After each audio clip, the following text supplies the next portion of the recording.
69 엄마 돈 뺏어서 담배 사 피우는 49살 아들 본 적 있으세요? 새벽만 되면 이 집엔 기괴한 소리가 울려 퍼집니다. 제 뼈마디가 비명을 지르는 우두둑 소리와 밤새 게임하며 유튜브만 보는 아들의 키보드 소리요. 엄마, 담배 한 갑 싸게 10,000원만. 아들이 낚아챈 그 10,000원은 제가 식당에서 12시간을 서서 번 제 무릎값입니다. 그런데 저는 그 돈을 빼앗기면서도 아들을 탓하지 못하고 자책합니다. 평생을 식모처럼 살아온 제 인생, 그리고 쉰을 앞둔 아들의 굳게 닫힌 문. 도대체 우리 모자 인생은 어디서부터 잘못된 걸까요? 자식에게 모든 걸 바치는 게 당연한 마지막 세대. 부모라면 누구나 가슴 한켠이 뜨끔할 가슴 시리도록 처절한 이야기 지금 시작합니다. 사연 시작하기 전에 구독과 좋아요, 알림 설정 부탁드립니다. 평범한 사람들의 숨겨진 이야기를 매일 전해드리는 채널입니다. 저는 최순녀 1958년생, 올해 69입니다. 제 인생을 한 줄로 요약하면 태어나서 지금까지 단 한 번도 편한 적이 없었다고 말할 수 있습니다. 경기도 논밭이 전부였던 작은 동네에서 저는 사남매 중 둘째로 태어났습니다. 아버지는 몸이 약해 농사도 제대로 못 지으셨고, 어머니는 그런 아버지 뒷바라지에 당신 몸도 제대로 못 챙기셨어요. 밥상에 쌀밥이 오르는 날보다 보리밥에 된장국 한 그릇으로 때우는 날이 훨씬 많았습니다. 배가 고파 잠을 못 이룬 밤이 얼마나 많았는지 모릅니다. 중학교를 졸업하던 16살, 저는 더 이상 학교를 다닐 수가 없었어요. 집안 형편 때문에 포기해야 했거든요. 돈이 그냥 없는 게 아니라 아예 구경조차 못할 형편이었어요. 순녀야, 미안하다. 아버지가 그 말씀 한마디 하시고는 방으로 들어가 누우셨습니다. 저는 괜찮다고 했어요. 그게 제가 배운 첫 번째 거짓말이었습니다. 그 이듬해 봄부터 저는 남의 집 식모살이를 시작했어요. 읍내 약국집이었습니다. 새벽에 일어나 마당 쓸고 밥 짓고 설거지하고 아이들 학교 보내고 빨래하고 장 보고 저녁 밥상 차리고 그릇 닦고 나면 하루가 끝났어요. 월급이라고 받은 돈 대부분은 집에 보냈습니다. 남은 돈으로 제가 산 건 없어요. 살 게 없었던 게 아니라 살 엄두가 나지 않았던 겁니다. 그렇게 몇 년을 보냈어요. 식모살이, 밭일, 공장 잔심부름, 식당 설거지까지 안 해본 일이 없었습니다. 손이 트고 갈라지는 건 겨울마다 있는 일이었고, 허리가 아픈 건 그냥 달고 사는 거였어요. 그러다 19살에 남편을 만났습니다. 남편도 가난했어요. 하지만 웃는 얼굴이 참 좋은 사람이었습니다. 나랑 같이 살면 절대 굶기지 않을게. 그것만은 약속할 수 있어. 그 말 하나 믿고 시집갔어요. 가진 것도 없이 양가 어른들 모시고 밥 한 상 차린 게 전부인 결혼이었지만 그래도 행복했습니다. 20살에 상수를 낳았어요. 그 작고 붉은 덩어리를 처음 안았을 때 저는 생전 처음으로 이 세상에 내 것이 생겼다 싶었습니다. 가난해도 괜찮다 싶었어요. 이 아이만 잘 키우면 된다 싶었습니다. 그런데 상수가 3살 되던 해 남편이 세상을 떠났습니다.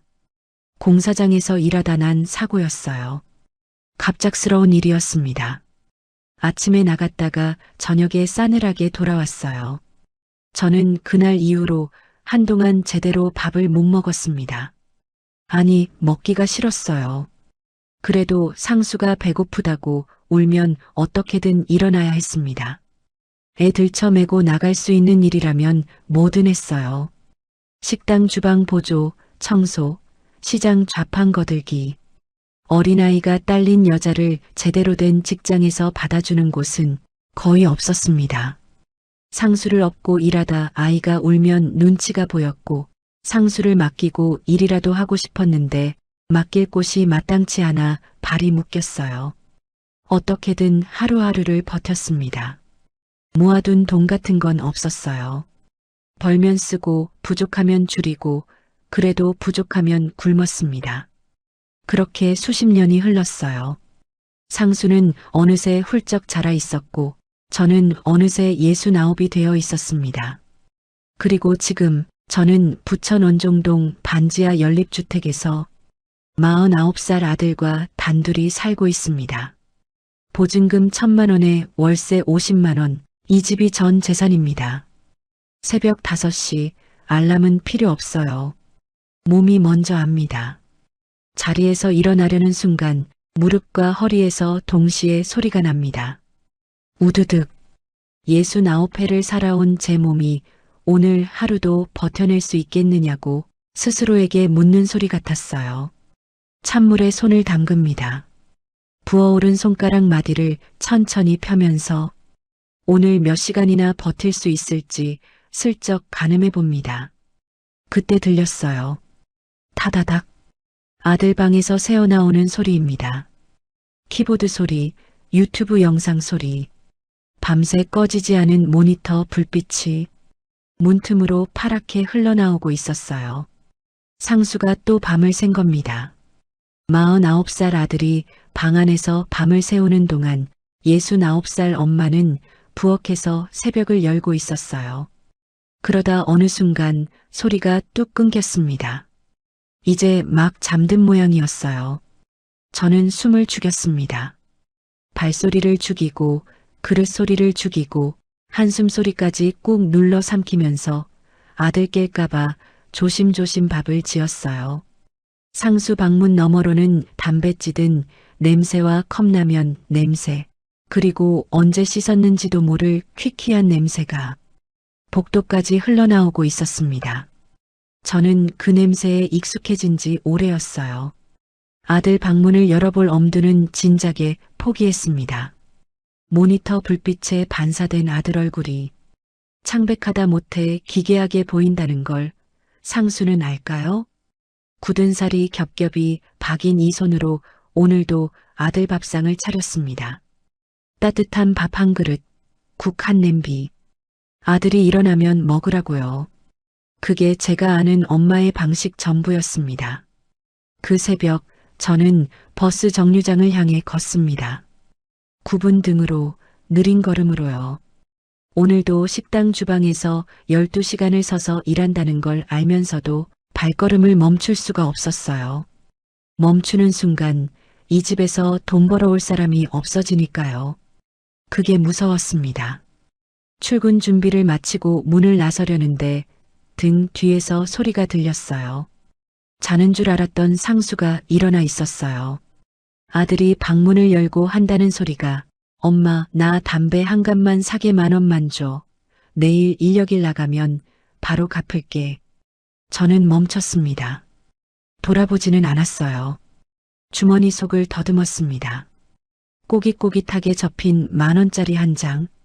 어제 식당 주방에서 12시간을 서서 번 돈의 일부였어요. 잠깐 망설였습니다.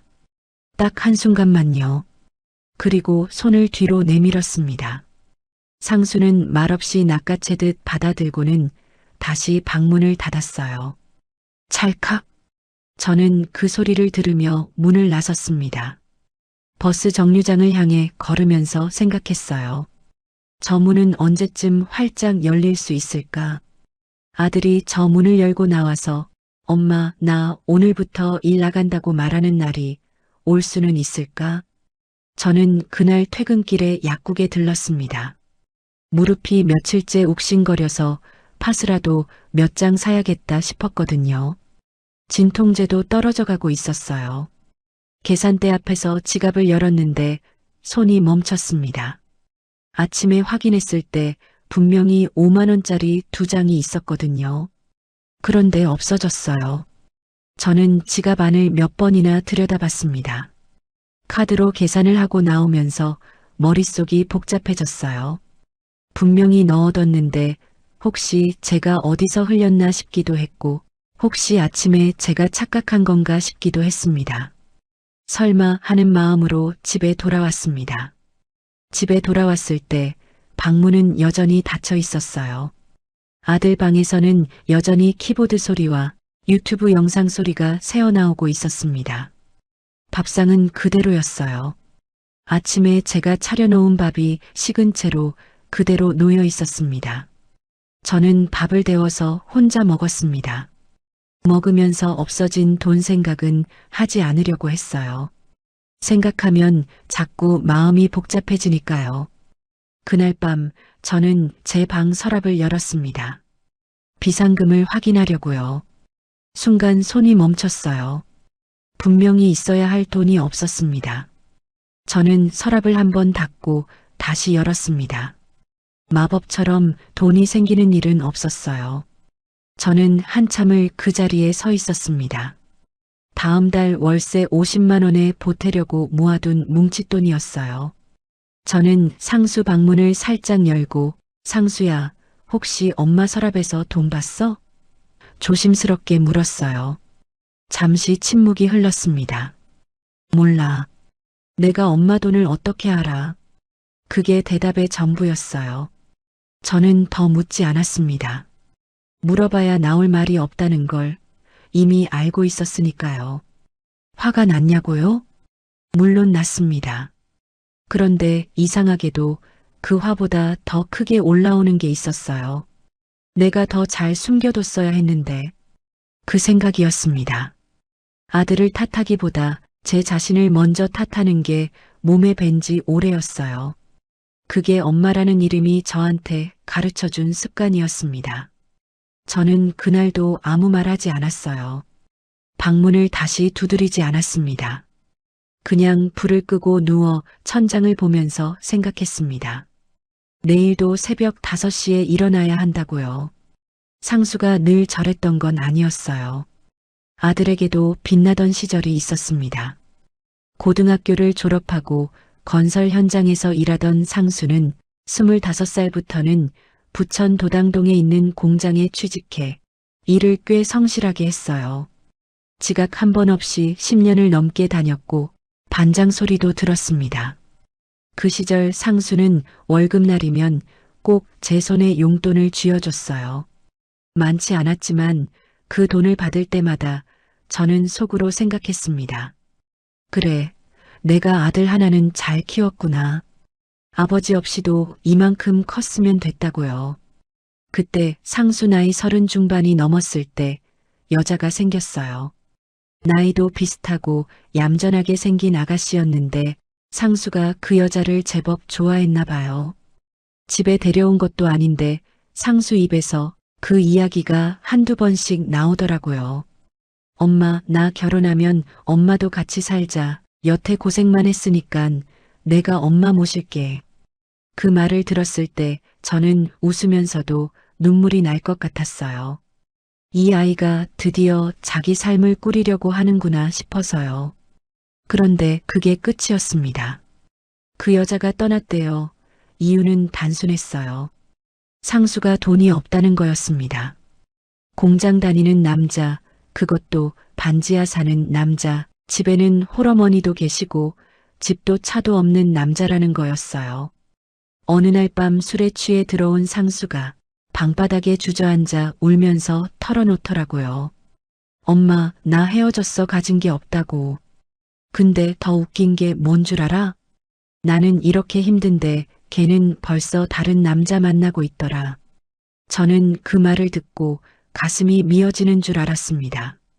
이 애가 연애에 실패한 게, 결혼에 실패한 게, 가진 것도 없고 물려줄 것도 없는 못난 이 어미 탓인 것 같아서요. 어린아이처럼 우는 상수를 보니 마음이 너무 아팠습니다. 상수는 그 이상 더 말하지도 않았고 저도 더는 묻지 않았습니다. 그냥 우는 아들 옆에 앉아서 등을 쓸어줬어요. 한참을요. 그날 이후로 상수 눈빛이 달라지는 게 느껴졌어요. 뭔가 꺼져버린 것 같은 눈이었습니다. 한동안은 그래도 괜찮은 듯 회사에도 잘 다니고 일상생활을 이어나갔어요. 그러던 어느 날 39, 40을 앞둔 나이에 다니던 공장을 그만뒀습니다. 그때부터였어요. 상수가 일도 그만두고 집에 있게 된 게 퇴직금을 받고 나서 상수는 한동안 술을 마셨습니다. 처음엔 친구들이랑 마시더니 나중엔 혼자 마셨어요. 일자리를 알아보는 것 같다가도 며칠 지나면 흐지부지 됐고 인력사무소에 나가는 것 같다가도 어느 순간 방문이 다시 닫혀버렸습니다. 그렇게 조금씩 상수의 세상이 저 방 안으로 좁아졌어요. 저는 그걸 보면서도 막지 못했습니다. 왜냐고요? 아들한테 미안했습니다. 모든 일이 저 때문인 것 같아서요. 제가 솔직하게 말씀드릴게요. 상수가 10살이던 어느 날 밤이었어요.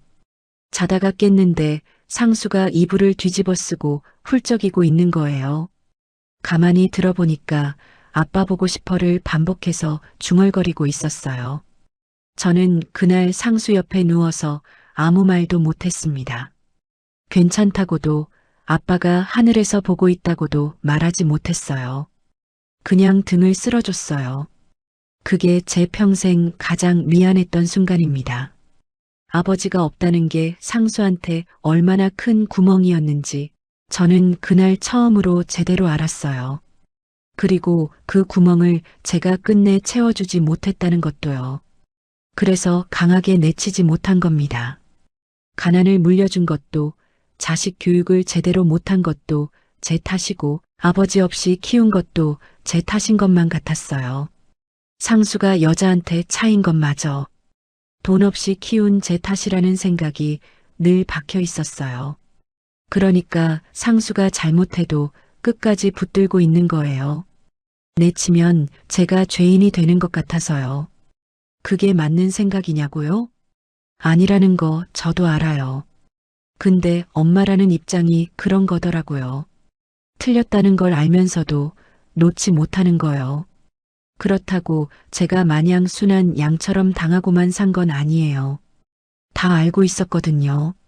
상수가 인력일 나간다고 해놓고 안 나가고 서랍에서 돈을 꺼내간다는 것. 담배 한 갑값으로 받은 10,000원이 어디로 가는지도요. 어느 날은 상수방에서 빈 소주병이 굴러나오는 걸 봤어요. 치우면서 세어봤더니 5병이었습니다. 제 돈으로 산 소주겠죠. 그 병들을 들고 나오면서 저는 속으로 외쳤어요. 이 녀석아, 내가 마시는 소주 산 돈은 네 엄마 무릎값이야. 무릎 수술비야. 근데 그 말을 입 밖으로 꺼내지는 않았어요. 왜냐고요? 말해봐야 상수가 달라질 것 같지 않아서가 아니었어요. 말했다가 상수가 정말로 집을 나가버리면 어쩌나, 나가서 잘못된 선택이라도 하면 어쩌나 싶어서였습니다. 그게 더 무서웠어요. 이 아이가 방구석에 처박혀 있어도 담배 피우고 소주 마셔도 그래도 저 방 안에 살아있다는 게 확인이 되니까요. 엄마라는 사람이 이 모양입니다. 믿고 답답하면서도 그냥 살아만 있어줘도 고맙다고 생각하는 게요. 참 어리석죠? 저도 압니다. 그래도 어쩔 수가 없었어요. 매달 25일이 되면 저는 통장을 확인합니다.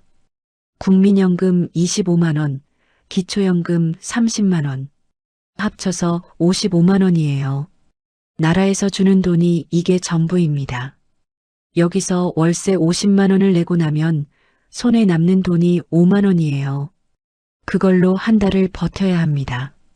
물론 식당 주방 보조일도 하고 청소일도 하고 있으니까 그걸로 생활을 하는 거지만 그 일당도 날마다 나가는 게 아니에요. 몸이 안 좋은 날은 못 나가고 일감이 없는 날은 쉬어야 하니까요. 통장 잔고를 보고 있으면 숫자가 눈에 들어오는 게 아니에요. 그냥 막막함이 먼저 들어옵니다. 그러다 시선이 옆에 놓인 고지서로 갑니다. 상수 핸드폰 요금, 보험료, 거기에 휴대폰 소액 결제 대금, 전기세, 수도세, 가스비, 인터넷 요금까지 전부 제가 내고 있는 고지서들입니다. 겨울이면 가스비 고지서가 가장 겁났습니다. 상수는 핸드폰이 있어야 구직 활동을 한다고 했어요. 맞는 말이에요. 근데 그 돈이 어디서 나오는지는 묻지 않아요. 저도 이제 병원과 친구가 돼야 할 몸이었습니다. 당뇨약은 먹은 지 한참 됐어요.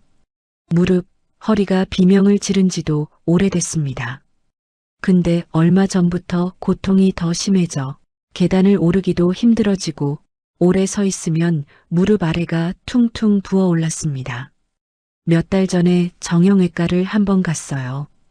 의사 선생님이 엑스레이를 보더니 연골이 많이 닳았다고 하시더라고요. 지금 당장 수술은 아니어도 계속 이렇게 무리하시면 나중에는 걷기도 힘드실 수 있어요. 빨리 치료를 시작하시는 게 좋겠습니다. 저는 그 자리에서 고개만 끄덕였어요. 치료비가 얼마나 드냐고 물었더니 치료는 임시 방편이고 수술까지 생각하면 적게 잡아도 몇백만 원은 든다고 했습니다.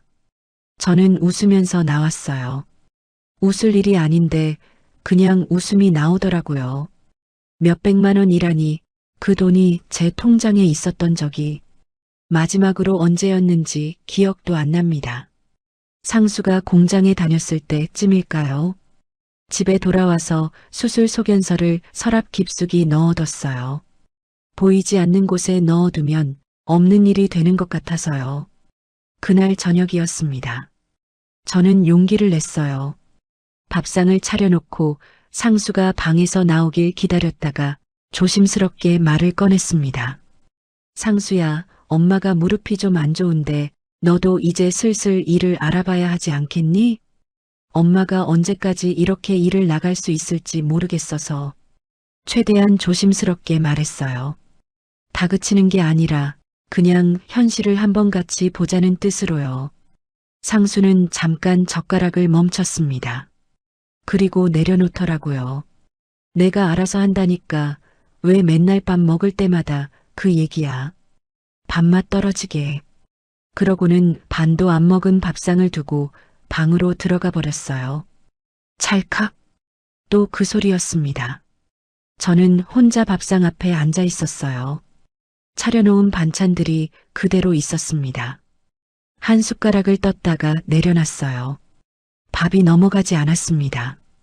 그날 밤 저는 오래 못 잤어요. 천장을 보면서 계산을 해봤습니다. 이번 달 식당 일당을 다 모으면 얼마 되지? 월세 내고 나면 얼마가 남지? 남는 돈으로 무릎 수술을 받으려면 얼마나 모아야 하는지요. 계산이 안 됐어요. 아무리 더하고 빼도 답이 나오지 않았습니다. 무릎이 욱신거렸어요. 하루 종일 서서 일한 탓도 있고 날이 흐려서 그런 것도 있었어요. 저는 서랍에서 진통제를 꺼냈습니다. 한 알만 먹으려고 봤더니 나탈이 3개밖에 안 남아 있었어요. 아껴야겠다 싶어서 반 알만 손으로 부러뜨려 먹었습니다. 그리고 누웠어요. 이 무릎으로 내일도 12시간을 서서 일해야 하니까요. 아들 담배 한 갑 값이 엄마 진통제보다 비싸다는 게 그게 지금 저희 집 현실이었습니다. 어느 날 오후였어요. 장을 보고 돌아오는 길에 윗집 사는 박씨 아주머니랑 마주쳤습니다. 이 동네에서 20년 넘게 살다 보니 얼굴은 다 알아요. 반갑게 인사를 나누려는데 아주머니 옆에 같은 동사는 이씨 아주머니도 함께 있었어요. 두 분이 뭔가 얘기를 나누다가 저를 보고 멈추는 게 느껴졌습니다. 아이고, 순녀 씨 오늘도 일 다녀오셨어요? 네, 그렇죠 뭐. 요즘도 식당 나가세요? 무릎은 좀 어때요? 괜찮아요, 괜찮아. 웃으면서 대답하고 지나치려는데 등 뒤로 소리가 들렸어요. 두 분이 목소리를 낮추는 척했지만 다 들렸습니다. 저 집 아들 있잖아. 오늘도 편의점에서 담배랑 소주 사가는 거 봤어. 낮에 버젓이. 그러게 말이야. 7순이 다 된 어머니는 허리가 꺾이도록 일하러 다니는데 50살 다 된 아들이 저러면 쓰나. 쯧쯧. 엄마가 너무 받아줘서 그런 거지 뭐. 저는 멈추지 않았습니다. 그냥 걸었어요. 장바구니를 꽉 쥐고 시선은 앞만 보면서요. 집에 돌아와서 장바구니를 내려놓고 나서야 손이 떨리는 걸 알았어요. 화가 난 건지 창피한 건지 서러운 건지 저도 몰랐습니다. 셋 다였던 것 같아요. 동네 사람들 눈에는 제가 어떻게 보일까요? 칠순이 다 된 노인이 아직도 식당 일을 나가고 50살짜리 아들은 낮에 담배와 술이나 사러 다니는 집. 틀린 말이 아니에요. 근데 그 말이 왜 이렇게 아프냐면 그게 남의 얘기가 아니라 제 얘기이기 때문이에요. 저도 제 일이 아니라 남의 일이었다면 저렇게 수군거렸겠죠? 다 큰 자식은 집에 있고 늙은 엄마만 고생시키는 나쁜 아들이라고요. 다 제가 못나서 저렇게 된 거라는 말처럼 들리기 때문에 더 속상했습니다. 저는 문득 제 16살이 생각났습니다. 읍내 약국집 마당을 쓸던 그 아침이요. 새벽같이 일어나서 빗자루를 들고 마당을 쓸면 약국집 사모님이 나오셔서 한 번씩 훑어보셨어요. 잘했다 못했다 말도 없이 그냥 보고 들어가시는 거예요. 저는 그 눈길이 싫었어요. 평가받는 느낌이었거든요. 그런데 69이 된 지금도 저는 누군가의 눈길 앞에서 평가받고 있었습니다. 16의 저와 69의 제가 다른 게 뭔가 싶었어요. 그때는 남의 집 마당을 쓸었고 지금은 제 집을 치웁니다. 그때는 남의 아이들 밥을 차렸고 지금은 49살 내 아들 밥을 차려요. 달라진 게 없었습니다. 50년이 넘도록 저는 누군가의 뒤치다꺼리를 하며 살았어요. 식모살이가 끝난 줄 알았는데 끝난 게 아니었습니다. 그날 저녁 상수방에서 불빛이 새어나오고 있었어요. 저는 부엌에서 설거지를 하면서 창밖을 봤습니다. 골목 가로등 아래로 누군가 지나가는 게 보였어요.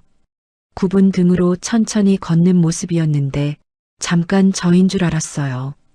근데 이상하게 그 뒷모습이 자꾸 눈에 밟혔어요. 저도 저렇게 보이겠구나 싶어서요. 매일 아침 저 골목을 저렇게 걸어서 나가는 거구나 싶어서요.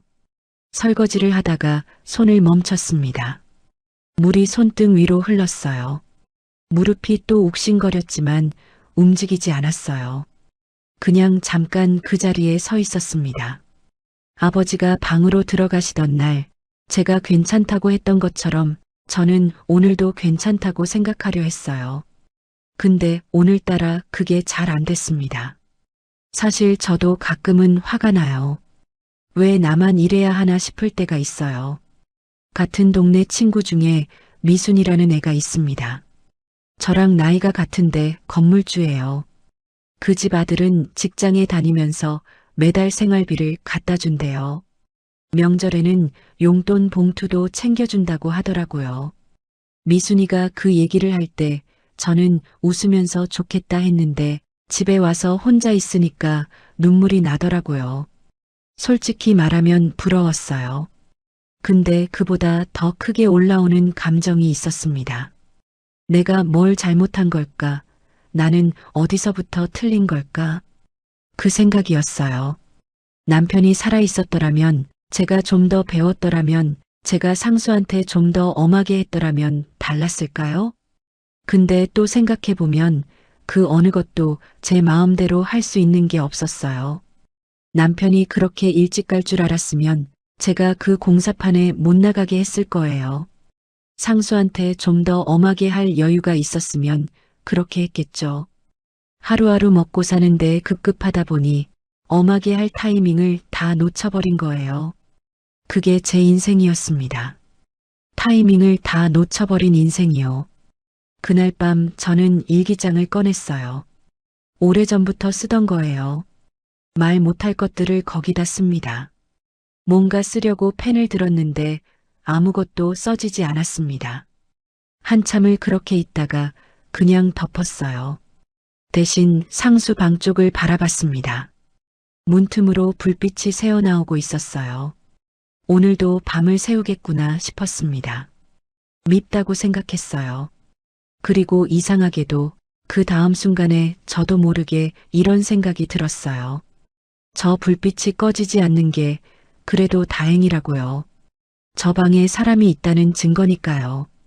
참 이상한 엄마죠? 저도 압니다. 근데 어쩌겠어요. 그게 저였습니다. 그날도 여느 날과 다를 게 없는 아침이었어요. 새벽 5시에 일어나 밥을 짓고 아들 밥상을 차려놓고 버스를 타고 출근했습니다. 그날은 식당 일이 아니라 건물 청소 일이었어요. 가끔씩 인력사무소를 통해 들어오는 일인데 식당보다 일하는 시간도 더 짧고 일당이 조금 더 낮거든요. 무릎이 안 좋다는 걸 알면서도 그 일을 마다하지 않은 이유가 그거였어요. 건물은 오래된 상가 건물이었습니다. 엘리베이터가 있긴 한데 청소 도구를 들고 타면 눈치가 보여서 웬만하면 계단을 이용했어요. 그날도 마찬가지였습니다. 청소 도구를 들고 계단을 오르내리면서 복도를 닦았어요. 오전까지는 괜찮았어요. 점심을 먹었는지 안 먹었는지도 잘 기억이 안 나요. 아마 대충 때웠을 거예요. 원래 점심을 제대로 챙겨 먹는 편이 아니었거든요. 돈도 아까웠고 앉아서 먹을 시간도 아깝다 싶었어요. 오히려 그 시간에 조금 쉬었습니다. 오후쯤 4층 복도를 닦고 있는데 갑자기 눈앞이 핑 돌았어요. 처음엔 그냥 잠깐 어지러운 거겠지 싶었습니다. 벽을 짚고 잠깐 서 있으면 나아지겠지 싶었어요. 그래서 걸레를 손에 쥔 채로 벽에 기댔는데 그게 제가 기억하는 마지막이었습니다. 눈을 떴을 때는 차가운 바닥이었어요. 복도 바닥에 쓰러져 있었습니다. 얼마나 지났는지 몰랐어요. 잠깐인 것 같기도 했고 한참인 것 같기도 했어요. 손에는 아직도 걸레가 쥐어져 있었어요. 쓰러지면서도 놓지 않은 거예요. 그게 좀 우스웠습니다. 쓰러지는 순간에도 걸레를 쥐고 있었다는 게요. 평생 손에서 뭔가를 놓아본 적이 없어서 그랬나 봐요. 주변에 사람 목소리가 들렸어요. 지나가던 건물 입주민이 저를 발견하고 신고를 했던 모양이었습니다. 할머니, 괜찮으세요? 할머니. 저는 괜찮다고 하려고 했어요. 입을 열었는데 소리가 잘 나오지 않았습니다. 잠시 후에 구급대원들이 왔어요. 들것에 실리면서 저는 이상한 생각을 했어요. 오늘 저녁밥은 누가 차리나? 그냥 이렇게 누워만 있어도 되는 날이 오면 좋겠다. 구급대원이 물었어요. 보호자 연락처 아세요? 저는 상수 번호를 불러줬습니다. 구급차 안에서 눈을 감고 있는데 상수 핸드폰이 울리고 있을 거라는 게 느껴졌어요. 받을까, 안 받을까, 낯선 번호니까 그냥 무시하려나. 그 쓰러진 와중에 잠깐 그런 생각을 했어요. 이상하죠? 응급차에 실려가면서도 아들이 전화를 받을지 안 받을지를 걱정하고 있었으니까요. 병원에 도착해서 응급실로 들어갔습니다. 의사 선생님이 이것저것 확인하더니 저혈당 쇼크라고 했어요. 아침을 제대로 안 먹은 데다 점심도 거르고 무리하게 몸을 쓴 탓이라고 했습니다. 당장 큰 문제는 아니지만 영양 상태가 전반적으로 너무 안 좋다고 이 나이에 이렇게 무리하시면 안 된다고 하셨어요. 저는 고개를 끄덕이면서 속으로 생각했어요. 무리하지 않으면 안 되는데요. 한참을 기다렸는데 상수가 오지 않았어요. 전화를 받은 건지 안 받은 건지도 몰랐습니다. 저는 응급실 침대에 누워서 천장을 봤어요. 병원 천장은 늘 하얗죠. 아무것도 없이 그냥 하얀 천장이요. 저는 그 천장을 보면서 오랜만에 아무 생각도 안 하려고 했어요. 밥 걱정도, 월세 걱정도, 상수 걱정도요. 그냥 잠깐이라도 아무 걱정 없이 있고 싶었습니다. 그런데 안 됐어요. 자꾸 상수 생각이 나는 거예요. 밥은 차려놓고 나왔는데 또 안 먹고 있겠지. 방 안에 있겠지. 얼마나 지났을까요? 발소리가 들렸어요. 응급실 커튼 너머로 인기척이 느껴졌습니다. 여기가 최순녀 씨 맞죠? 상수 목소리였어요. 저는 눈을 감은 채로 있었습니다. 갑자기 눈을 뜨기가 뭐했어요. 잠시 침묵이 흘렀습니다. 제 얼굴을 보고 있는 게 느껴졌는데 아무 말도 없었어요. 그냥 한동안 그렇게 있었습니다. 저는 그때 눈물이 날 것 같았어요. 아들이 왔다는 게 그렇게 고마울 수가 없었습니다. 전화를 받고 달려와 줬다는 것만으로요. 그게 고마운 게 맞냐고요? 맞아요. 저한테는 그게 고마운 일이었습니다. 그 정도로 저는 아들한테 기대하는 게 없어진 거예요. 그게 슬픈 건지 당연한 건지 이제는 저도 잘 모르겠어요. 저는 눈을 뜨고 아들을 봤습니다. 상수 모습은 머리는 떡져 있었고 입고 온 옷은 집에서 늘 입던 늘어진 추리닝이었어요. 발에는 슬리퍼를 신고 있었습니다. 그 모습으로 달려온 거예요. 얼마나 급하게 뛰어왔는지 숨을 헐떡이고 있었고 이마에 땀이 맺혀 있었어요. 저는 그 모습을 보는 순간 가슴이 쿵 내려앉았습니다. 49살 아들의 모습이 저랬어요. 헐레벌떡 달려온 건 고마운데 저 모습이 아들의 지금 전부라는 게 눈에 들어오니까 고마운 마음이랑 서러운 마음이 한꺼번에 올라왔어요. 저는 얼른 눈을 감았습니다. 보이지 않으면 마음이 덜 아플 것 같아서요. 엄마. 상수가 낮게 불렀어요. 저는 대답하지 않았습니다. 엄마 나야. 상수가 거기 서 있었습니다. 숨을 고르면서 저를 내려다보고 있었어요. 눈빛이 이상했어요. 평소에 보던 눈빛이 아니었습니다. 뭔가 겁에 질린 것 같은, 그러면서도 어쩔 줄 모르는 것 같은 어린아이의 눈이었어요. 저는 그냥 작게 웃었습니다. 아들 왔어? 전화 받았구나. 상수는 아무 말도 못했어요. 의사 선생님이 들어오셨습니다. 상수를 보더니 보호자냐고 물었어요. 상수가 네, 아들입니다. 했습니다. 선생님이 말씀하셨어요. 저혈당 쇼크예요. 아침도 제대로 안 드셨다는데 점심도 거르신 것 같아요. 영양 상태가 전반적으로 너무 안 좋으세요. 이 나이에 이렇게 무리하시면 정말 안 됩니다. 보호자분, 어머니 식사 관리 좀 신경 써주셔야 해요. 당뇨 약도 드시는 분이 식사 이렇게 거르시면 정말 큰일 납니다. 상수는 아무 말도 하지 못했어요. 선생님이 다시 물었습니다. 환자분 일하시다가 쓰러지셨다는데 무릎 상태 알고 계세요? 이 몸으로 어떻게 지금까지 버티셨는지 모르겠어요. 상수는 고개를 숙였습니다. 저는 괜찮다고, 제가 원래 좀 무리를 했다고 선생님한테 말했어요. 아들 탓이 아니라고요. 선생님이 나가시고 나서 상수는 한동안 말이 없었어요. 조금 있다가 간호사가 들어와서 제 짐을 줬어요. 낡은 가방이었습니다. 상수가 그 가방을 받아들다가 멈췄어요. 가방 안쪽 지퍼 주머니에서 종이가 보였던 모양이에요.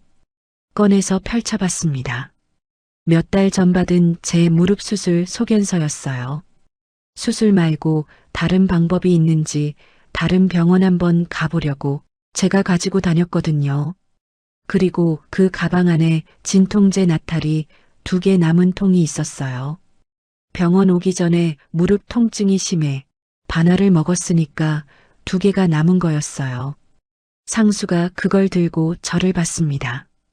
저는 시선을 피했어요. 엄마, 이게 뭐야? 아, 그거 오래된 거야. 별거 아니야. 수술 소견서잖아. 왜 말 안 했어? 저는 대답하지 않았습니다. 말 안 한 게 아니라 말을 꺼낼 수가 없었던 거예요.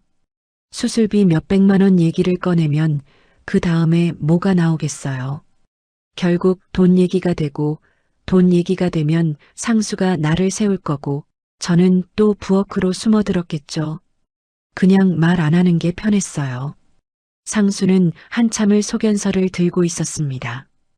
그러다 복도로 나갔어요. 저는 상수 얼굴을 한번 봤습니다. 복도 한 구석에 쪼그리고 앉아서 손으로 얼굴을 감싸고 있었어요. 울고 있는 건지 아닌지는 몰랐어요. 근데 어깨가 들썩였습니다. 저는 그 모습을 보면서 이상하게도 마음이 놓였어요.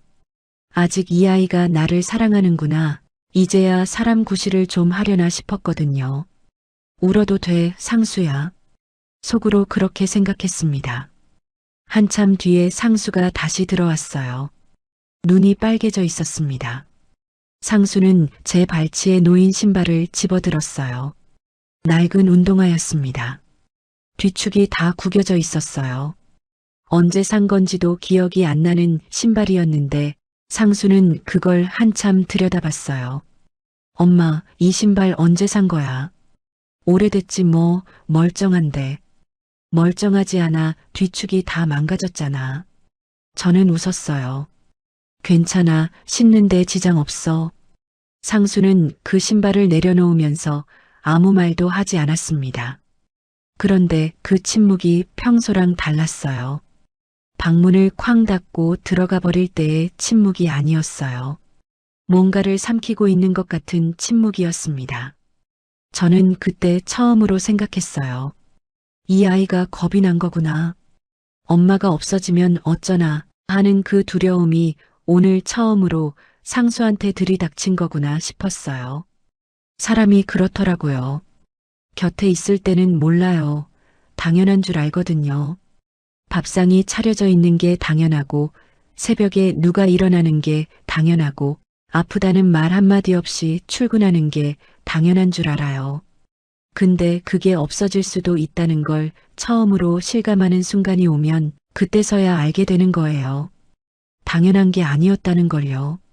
저는 그날 밤 입원실 침대에 누워서 생각했어요. 상수 걱정이 됐습니다. 이상하죠? 제가 아파서 입원했는데 저는 또 상수 걱정을 하고 있었어요. 저 없으면 상수 혼자 어떻게 사나 하고요. 그 생각이 꼬리를 물었어요. 솔직히 말씀드리면 저는 그때 무서웠어요. 제가 아픈 게 무서운 게 아니라 제가 없어진 다음이 무서웠어요. 상수를 저 상태로 두고 떠나게 되면 어쩌나 싶었습니다. 그게 저한테는 제일 큰 두려움이었어요. 자식한테 모든 걸 바치는 게 당연한 줄 알고 살았어요.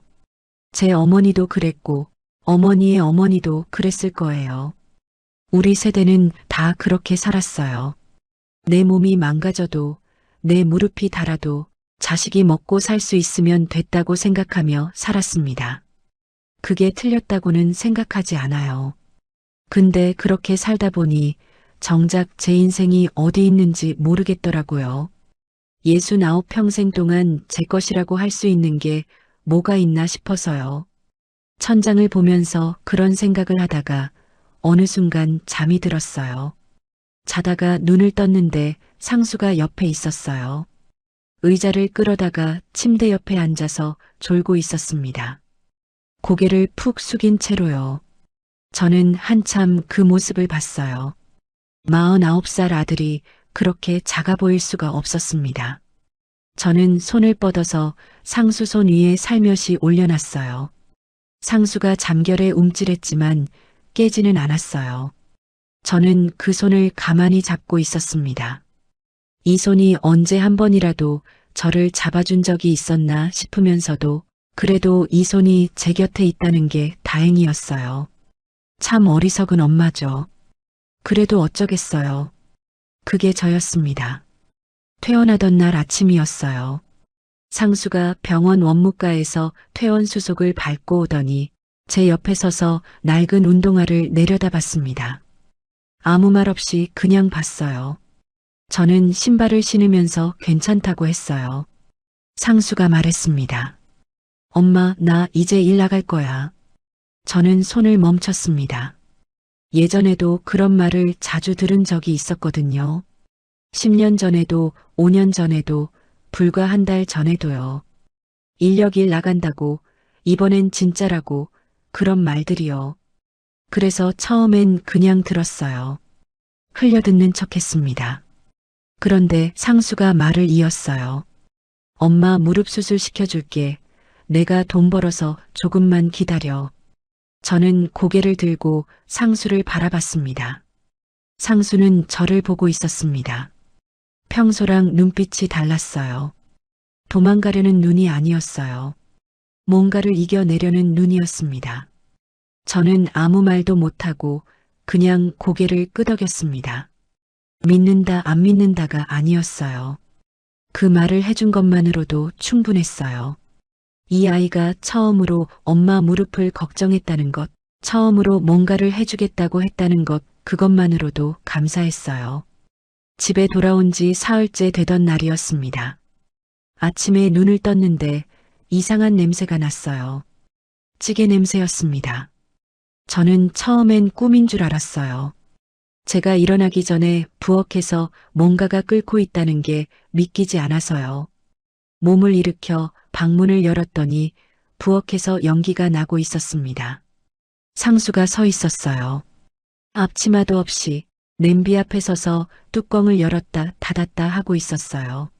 뭘 어떻게 해야 할지 모르는 것 같았습니다. 국물을 한번 떠서 맛보더니 인상을 찌푸리고 뭔가를 더 넣고 또 맛보고를 반복하고 있었어요. 제가 부엌 입구에 서 있는 걸 눈치챘는지 상수가 돌아봤습니다. 깼어? 좀 더 자지.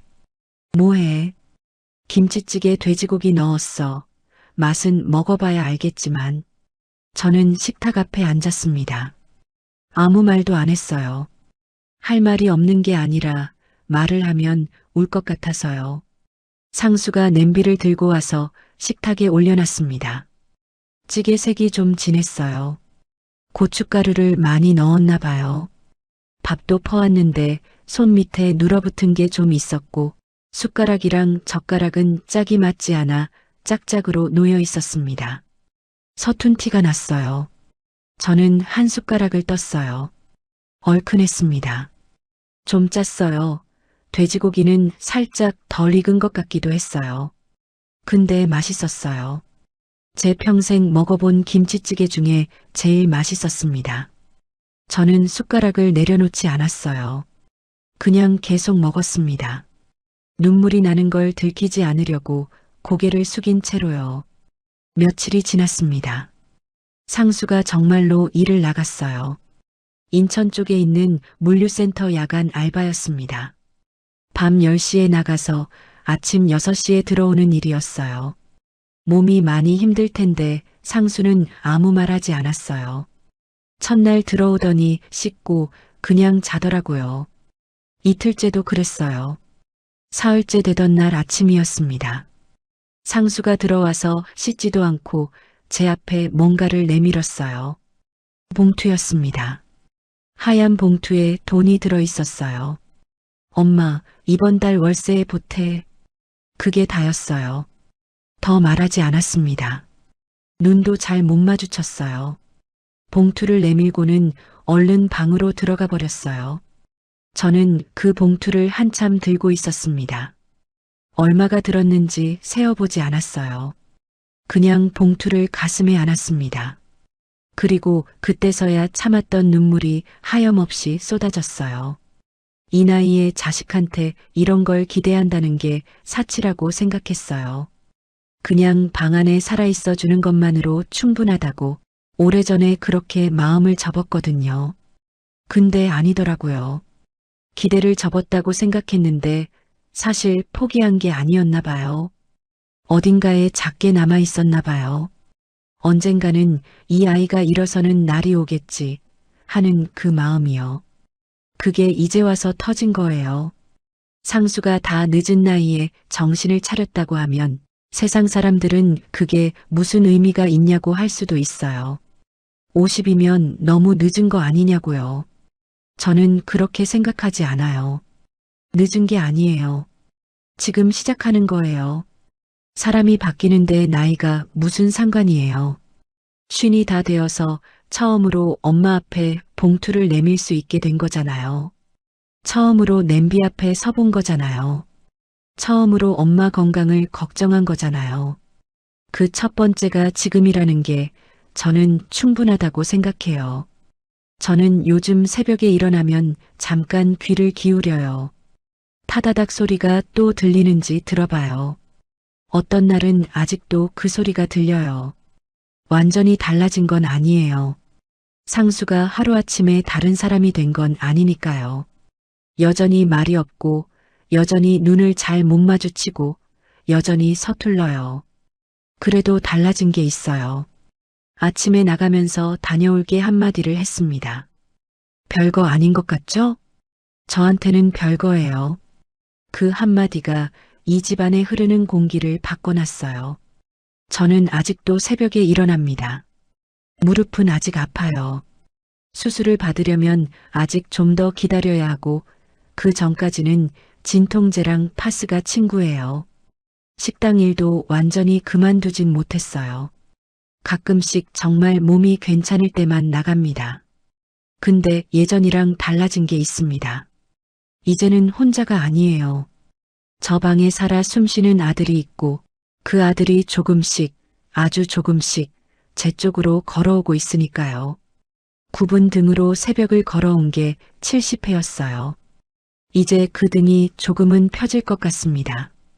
지금 이 영상을 보고 계신 분들 중에 저 같은 분들이 계실 거예요.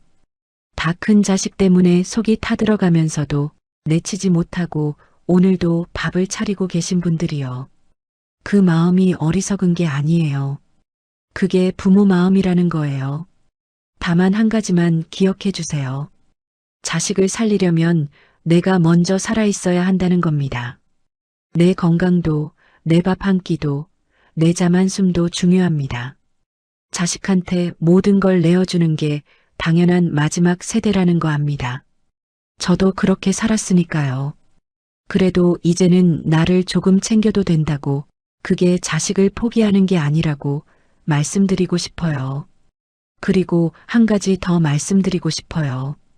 여러분, 자식한테 조금 더 냉정해지세요. 제가 그 말을 드릴 자격이 있는지 모르겠어요. 저 자신도 그러지 못했으니까요. 가진 걸 다 퍼줬어요. 돈도 시간도 제 몸을 갈아 넣어서요. 그게 자식을 위하는 거라고 생각했는데 돌아보면 그게 아니었어요. 가진 걸 다 주면 자식이 일어설 이유가 없어지더라고요. 배가 고파야 밥을 찾고 춥고 나서야 옷을 챙기는 거잖아요.